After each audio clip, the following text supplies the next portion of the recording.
Hello MHF4U class. Today we are going to go over lesson number 4 in Unit 5, and that's 5.4, solving rational equations.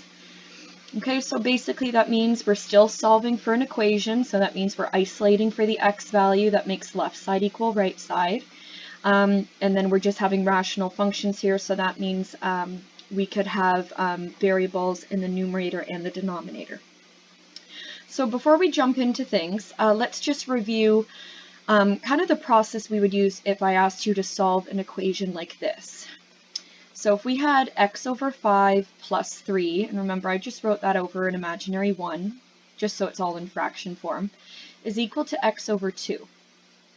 So a quick way of immediately getting rid of our denominators. We always want to get rid of denominators. A quick way of doing that is to look at all the denominators and find out what is the lowest common multiple between those. So the lowest common multiple between 5, 1, and 2 is 10. So to get rid of the denominators, I'm going to multiply every single term by 10 and then cancel things out. Okay. All right, so in this case here, we'll get to that in a second. So I multiplied the first term by 10, I multiplied the plus 3 by 10, and I multiplied the x over 2 by 10. When we do that, we can start canceling out. So we know 10 divided by 5, that cancels out to equal 2 over 1. And then that's times x, so we get 2x. Here nothing cancels out, so we just get plus 10 times 3, so plus 30. Here, the 10 divided by 2, that cancels out and leaves us with 5 over 1. So then we're left with 5 over 1 times x, so 5x. And look at how nicely that created our equation. So we got rid of our denominators here. So we have 2x plus 30 equals 5x, and now you're just going to isolate for x by collecting like terms, bringing the 2x over so it's minus 2x, and then we're going to divide 3 from both sides, and that's what gives us a final answer of x equals 10. So this kind of method of finding the lowest common multiplier and multiplying it by every term is what we're going to do with rational equations. Okay, so what are the steps for solving rational equations? Step 1, you are going to state restrictions based on where the denominators would equal 0. So always do that first. It should be a natural instinct anytime you see a rational function or equation like we've done in previous lessons that you tell me what the restrictions are on x. So x cannot equal, and then you list the numbers. Step 2, you're going to multiply all terms by the lowest common multiple. Okay, so the lowest common, and then change that there to multiple and m. The lowest common multiple typically of a rational equation is often the product of all the denominators. So what I mean by that is that if all the denominators don't have anything in common, that means you're just going to take all the denominators and multiply them by each other, and that's the lowest common multiple. So for example here, with kind of the example I wrote up here, so 2 over x plus 3 minus 4 over x minus 5 equals 1 over x. Notice that all the denominators share no factor in common. So that means we're going to have to take all of them and multiply them. So the lowest common multiple is the product of all three. So once you do that, by doing a lowest common multiplier multiplying it by everything, that means you're going to be able to cancel out terms, much like we did up here. You'll be able to cancel out denominators, and that's the whole point. So you're going to do that to eliminate denominators.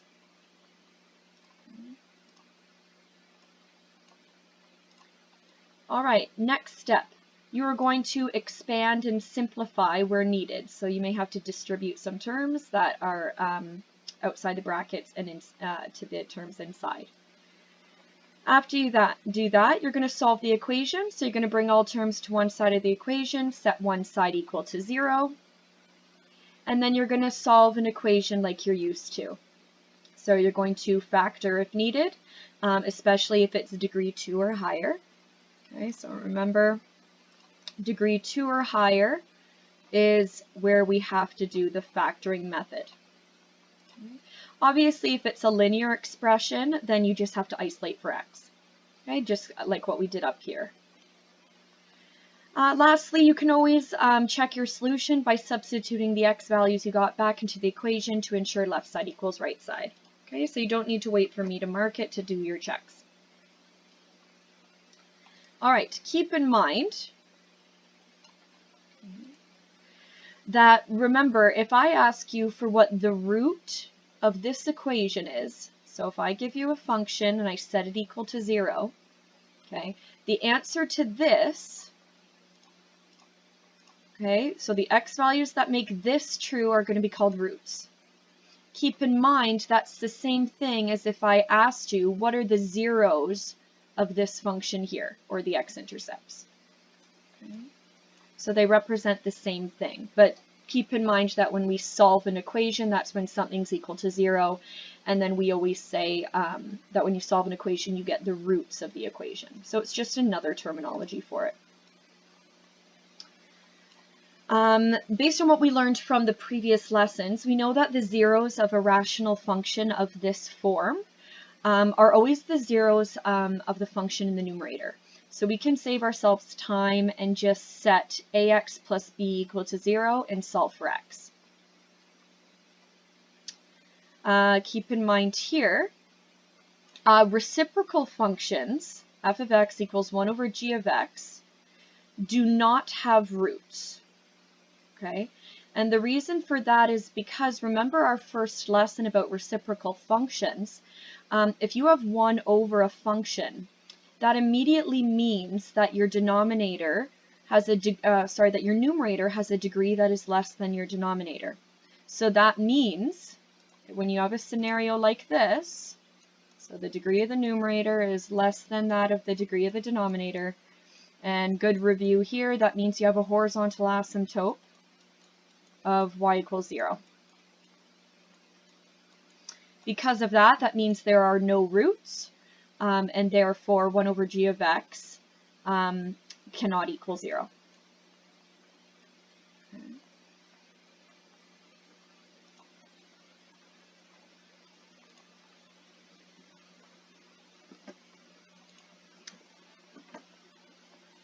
Okay, so just a reminder that they have an x-axis as the horizontal asymptote. Keep in mind when solving for some word problems, it's important to check for any inadmissible solutions that are outside the domain determined by the context. So remember, even though they make sense mathematically, okay, it still means that they may not make sense in terms of the type of question given. So the word is inadmissible. I've noticed a lot of students have been confusing this word or spelling it incorrectly, so keep that in mind, inadmissible. Okay. All right, so let's start off with some easier questions here. Okay, so remember, solve the equation algebraically, which means at some point you should give me some x values. So this one here is nice because it's just this one rational function here equal to 0. So you can actually simply solve this by cross-multiplying right away because there's not multiple terms being added or subtracted, so this one's a bit easier. So when you cross-multiply, okay, you're going to get x minus 2 times 1, and then 0 times x minus 3. That leaves us with x minus 2 equals 0, and that one is going to be quickly done for us because that's a linear function here. We solve and we get x equals 2. So therefore the root is x equals 2. Okay, again, this is a quick way of going about it because there is one rational expression here. All right, part B also has just the one rational expression. It's not adding or subtracting other terms, and then it's just equal to 0. So let's cross multiply. Okay. When we do that, you're going to see we get that 3 does not equal 0. Okay, so when I cross multiply, 3 definitely can't equal 0, and because that happens, you notice that there's no x to even solve for. So when there's no variable in the numerator, that means there's no variable to solve for when set equal to 0, so we conclude that there are no solutions or roots. That's one way you could describe it. I would also accept you analyzing the degrees of the numerator and denominator. So you could have also said that since the degree of the numerator, which is 0, is less than the degree of the denominator, which is 1, then it has a horizontal asymptote but y equals 0. Therefore, no x-intercepts. Therefore, this equation has no roots. Okay, so this, I would want to see all this information in your solution if that's what you choose to do in this scenario. Or you can also go about it this way. All right, so those ones are a bit easier. Let's try ones that have multiple terms. All right, so here we have 3 over x plus 4 over x plus 1 equals 2. So I'm just putting that 2 over an imaginary 1. Also, let's put our restrictions in here. So x cannot equal, and x cannot equal 0, and it cannot equal -1. Okay, those are from the denominators. All right, so we look at our denominators. We have x, x plus 1, and 1.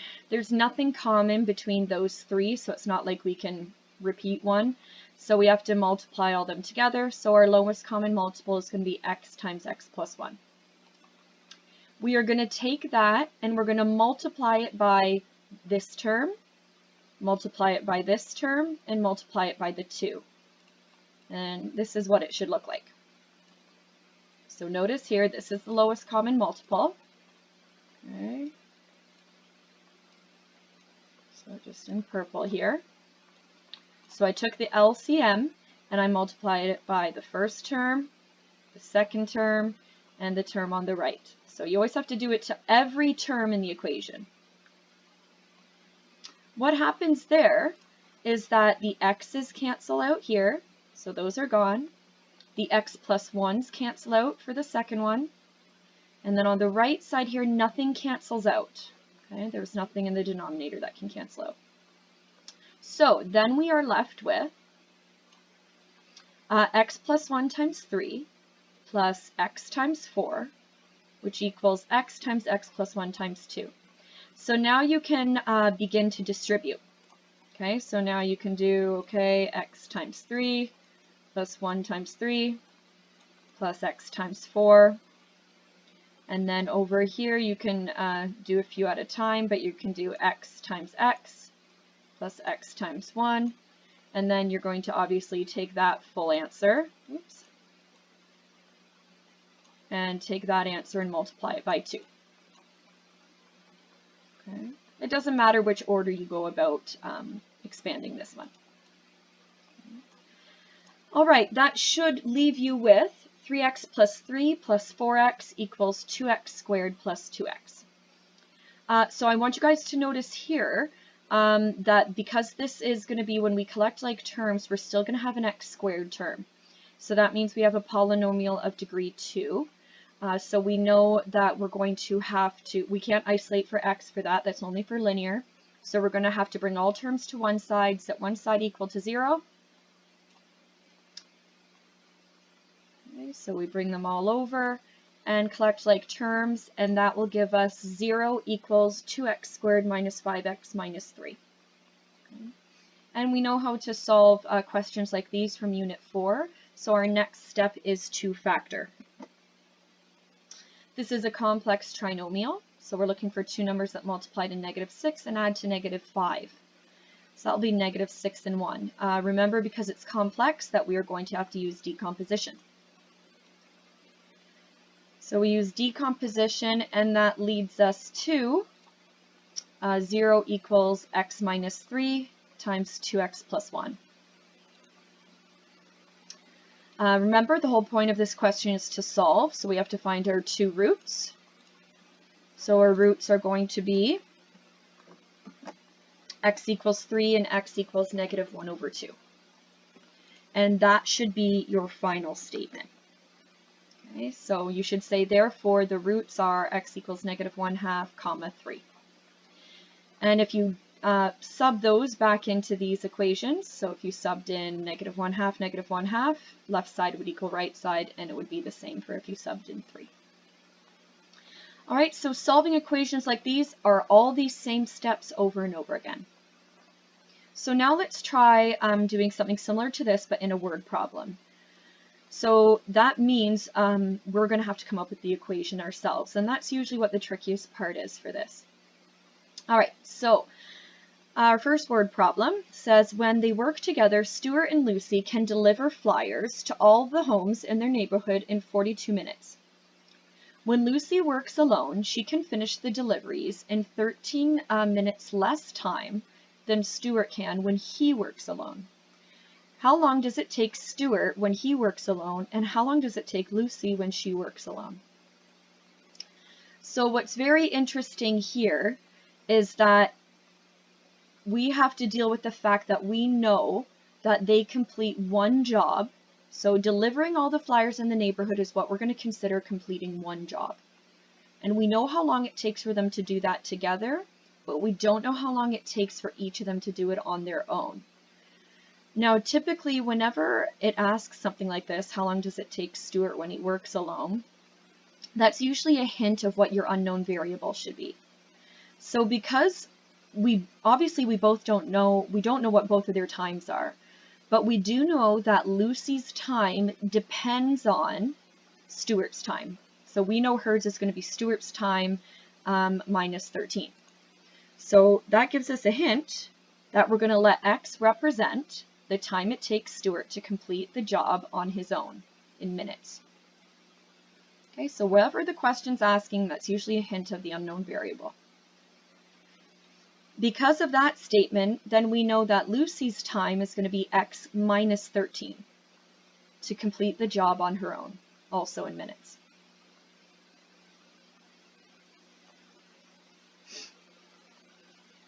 All right, before we move on, I want us to get used to coming up with restrictions. So if X and X minus 13 represent time, and we know that they have to obviously take more time than 0 minutes to complete a job, that's when we go, I always have at the side here something to help me go over restrictions. So for this time here, for Stuart's time, we know his time must be greater than 0. Okay. All right, the next part, we know X minus 13. That must also be greater than 0 for it to make sense. So X minus 13 is greater than 0. This is a linear inequality, so that means we isolate for X.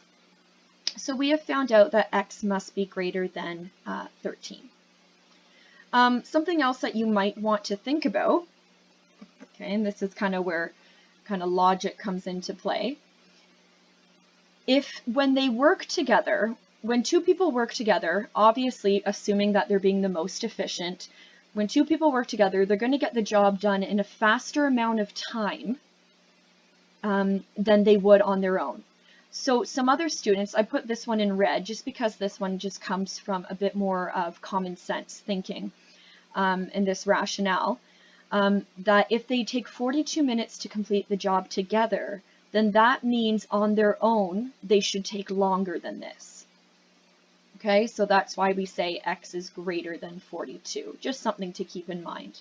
But based on our our expressions here, I would expect you to get these two purple ones. Okay, that's just something you could, they're in red here, that's something you can think about afterwards. Okay, so our first job is to come up with the equation after this. So again, we know the time it takes for them to work together, but we don't know the time it takes for them on their own. So remember, this whole unit is about rational equations. So whenever you create something, you should have a rational expression in it, okay, for this unit, meaning that there should be most likely a variable in the denominator at some point. So the way we're going to work at this, and this part's a little kind of confusing at first, but all the questions like this will be set up this way. So remember, they told us that they can complete one job in 42 minutes. So I want you to think of it. I'm going to show it the side here. Let's come up with an equation in terms of rates. So if I asked you for the rate of something, that would be the number of jobs you can complete divided by the time that you complete that job in. Okay, so the rate at which someone works is the amount of jobs they complete divided by the time it takes. So in this question, what we can actually create is an equation. We know that Lucy's rate plus Stuart's rate has to total together to equal the rate at which they work together. Okay, so Lucy's, kind of think of it kind of, I guess, speed. So Lucy's rate of work plus Stuart's rate of work equals the rate of work at which they complete it together. So remember, thinking rational functions. So the rate at which they complete it together, we know that it completes, so let's refer to this purple part here. How many jobs do they complete in what amount of time? They complete one delivery job, so meaning all over the neighborhood, one job in 42 minutes. So our first equation for the rate together is going to be 1 over 42. Now we have to come up with Lucy's rate. When Lucy works alone, she completes that same job, so she completes one job in 13 minutes less time than Stuart, so in x minus 13 time. So Lucy completes that same one job in this amount of time. And then Stuart also completes that same one task, but he does so in X amount of time, right? We have no idea what that is. That's what we made our unknown. So just looking at this right away, I can see this is my equation, and my restrictions are that X cannot equal 0 or 13.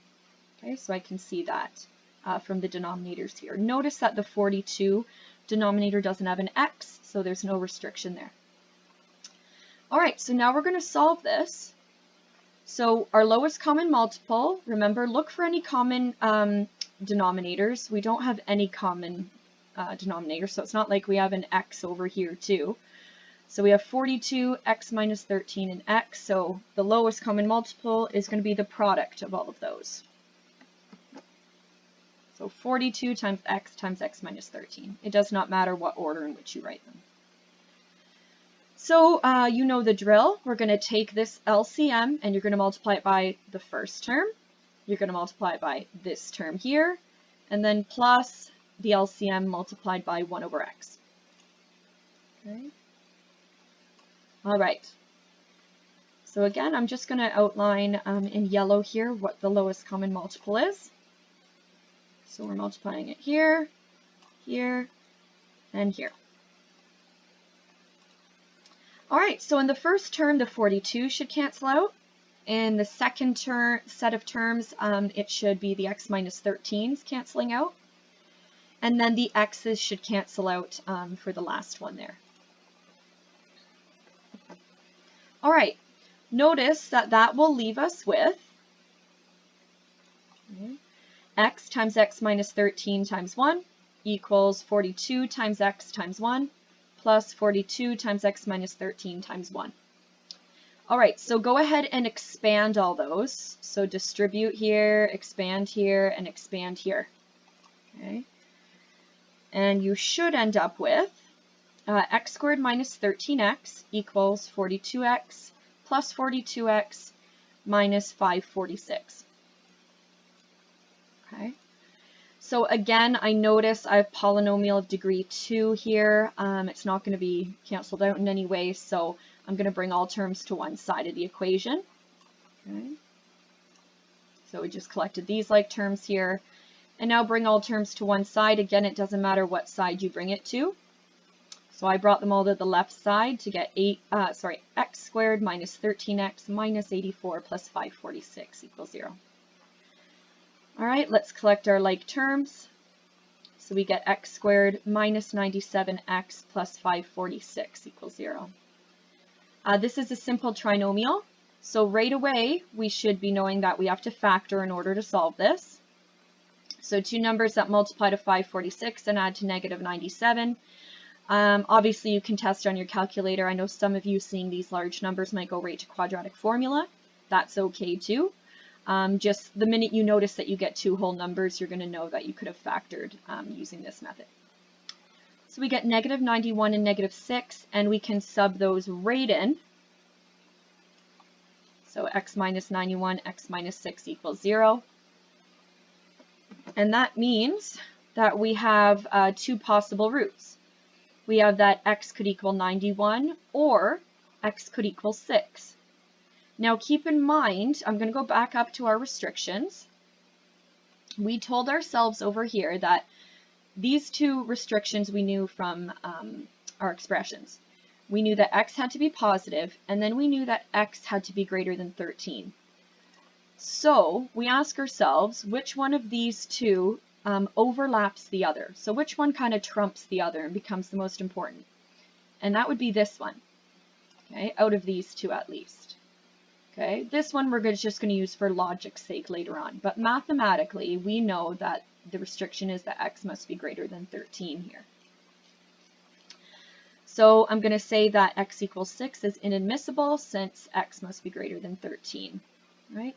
That's because if I were to sub in 6 into Lucy's time, then Lucy would be working for a negative amount of time, and then that wouldn't make sense. So in mathematical word problems, you should always be going back and making sure that your final answer makes sense in terms of all the aspects of the question.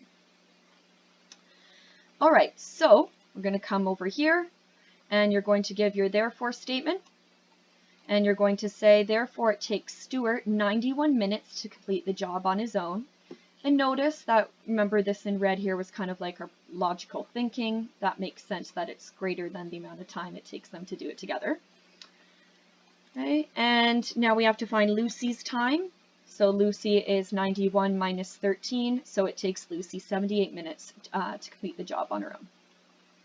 And that is how you complete questions like this. You're going to notice in your homework, there's going to be ones where they tell you that, you know, one person completes the job in this time, the other one does it in this time, and this is how long it takes them to do the job together. So I want you to always refer back to rates, okay, right here in purple. So number of jobs completed divided by the time it takes. All right, let's try another one. All right, here it says, Rima bought a case of concert t-shirts for $450. She kept 2 t-shirts for herself and then sold the rest for $560, making a profit of $10 on each shirt. How many t-shirts were in the case? So right here in yellow, the minute I see the question, typically in math, that means that should be what your unknown is. So I'm already saying I'm going to let X represent the number of shirts that were in the original case. So original case meaning when she first bought them. Right. So right, she bought this amount and then later she kept 2 and then sold the rest. So if I wanted an expression for the number of shirts that she sold, well, she sold X minus 2 because she kept 2 shirts for herself. So let X minus 2 represent the number of shirts that she sold. All right, so the next part is we have to kind of think about all the pieces of information that they've given us. So they gave us the total cost, okay, for all the shirts. We don't know what it costs for each shirt. We found out what the revenue was, so revenue here because that's the amount she earned. So it cost her $450 for all the shirts, and she also had a revenue, so she brought in $560 for selling X minus 2 shirts. The other thing they tell us is the profit she makes on each t-shirt. So notice this expression here, so this value of 10 is dependent on 1 t-shirt. Whereas these values here, kind of put them in purple here, so 450 and 560 are values that are for a huge bunch of t-shirts. It's not per t-shirt. So this is where remember, you're thinking, what kind of expression can I make that deals with profit, revenue, and cost? Okay, so in your head, you should be saying, okay, I deal with profit, revenue, and cost with my profit equation. My profit equation is always profit equals revenue minus cost. Okay, so that's something we should know from our many years at math. But notice, if I just did profit equals revenue minus cost, that doesn't make it a rational function. So we need something that determines what the profit is per t-shirt, because that's what they gave us. So they gave us a profit of $10 per one shirt. Okay, so profit per one shirt. So I want you to think of it like this. 10, so $10 for one shirt. So at the side here, I want you to think, okay, the amount per shirt should always be the dollar value paid divided by the number of items that it cost, or sorry, that you got for that cost. So that makes sense here. $10 profit for one shirt. If I'm doing per shirt on this side, that means I have to do revenue per shirt and cost per shirt as well. So the revenue per shirt is going to be the amount of money that you got for revenue, which is $560, divided by, and then you have to do the number of items you sold to get that revenue. And she sold X minus 2 items. So the next part of our equation is 560 divided by X minus 2. So I just want you to think of this. For example, if I told you that I made $560 when I sold 56 shirts, and I asked you, how much did I make per shirt? You would do 560 divided by 56 and tell me that I made $10 per shirt. So I just want you to realize that's all we're doing here. It's just that instead of knowing how many shirts we sold, that's our unknown.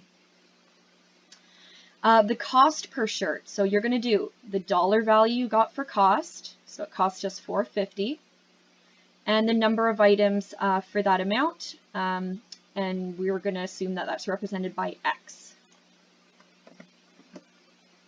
So revenue, 560 over X minus 2, minus the cost per shirt, which is 450 divided by X. And that is our equation.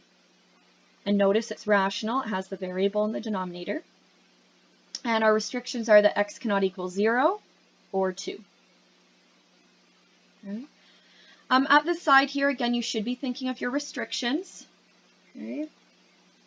So because X is the number of shirts, you should think, okay, X must be greater than 0. Because X minus 2 also represents the number of shirts, you should also be saying to yourself, well then, that means X must be greater than 2, right? Because I can't sub in the number 1 here, because then it means I sold -1 shirts, and then that doesn't make sense. All right, so let's go about solving this equation. Find your LCM, and because there's nothing common in the denominators, it's just going to have to be their product. So X times X minus 2. All right, let's go about it. As you can see, I multiplied every single term, I'll do this in yellow again, by the LCM. Here's the LCM, here's the LCM, and here's the LCM. Okay, multiplied by each rational term here. When I do that, the X minus 2's cancel out here, and the X's cancel out here. Nothing cancels out on the left side. All right, when you expand, you should be left with 10x squared minus 20x equals 560x minus 450x plus 900. Let's bring all terms to one side of the equation. Okay, so I brought them all to the left side. Okay, so make sure you change signs when you bring them over and collect your like terms. You should end up with 10x squared minus 130x minus 900 equals 0. Now we want to factor, so the first thing I notice is that there's a GCF of 10. And then I'm left with the simple trinomial x squared minus 13x minus 90. That is, like I said, a simple trinomial. So two numbers that multiply to -90 and add to -13 are -18 and 5. Remember, don't forget to keep that GCF of 10 on the outside. And then we have x minus 18, x plus 5 equals 0. So that means our roots are positive 18 and -5. And we would say that x equals -5 is inadmissible because of our restriction that x must be greater than 2. Right? We know if we subbed that in, we would get a negative amount of shirts. So our final answer will be this guy right here. X equals 18. So we say, therefore, there were 18 shirts in the original case. And that means she sold 18 minus 2, so she sold 16 shirts. Right? And there will be homework questions that may be similar to this. Any other ones that are kind of wordy like this, just keep in mind that you should have some sort of variable in the denominator at some point in order for this to make sense as a rational equation. Okay. All right, and our last question here. Salt water is flowing into a large tank that contains water. The concentration of salt in the tank at t minutes is given by the expression. C is measured in grams per liter. When does the salt concentration in the tank reach 3.75 gallons per liter? So just at the side here, since t was time, I'm just already telling myself that t must be greater than or equal to 0. Okay. So try to make a habit of that always being the first step when you create something or give it an equation.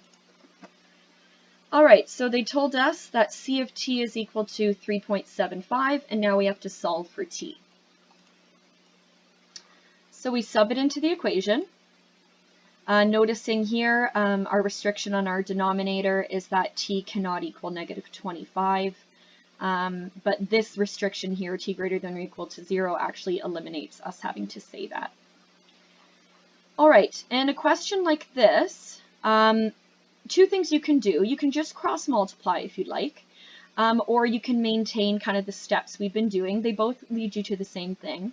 So our lowest common multiple here is 25 plus t times 1. So if we multiply both sides by 25 plus t, it cancels out here, and then 3.75 gets multiplied by it. So we're left with 93.75 plus 3.75t equals 10t. Notice that you have a linear function here, or a linear equation. That means that you can collect like terms and isolate for t. Okay. So we bring all the t terms to this side, and you should get 6.25t equals 93.75. Divide out 6.25 from both sides, and you should get that t equals 15.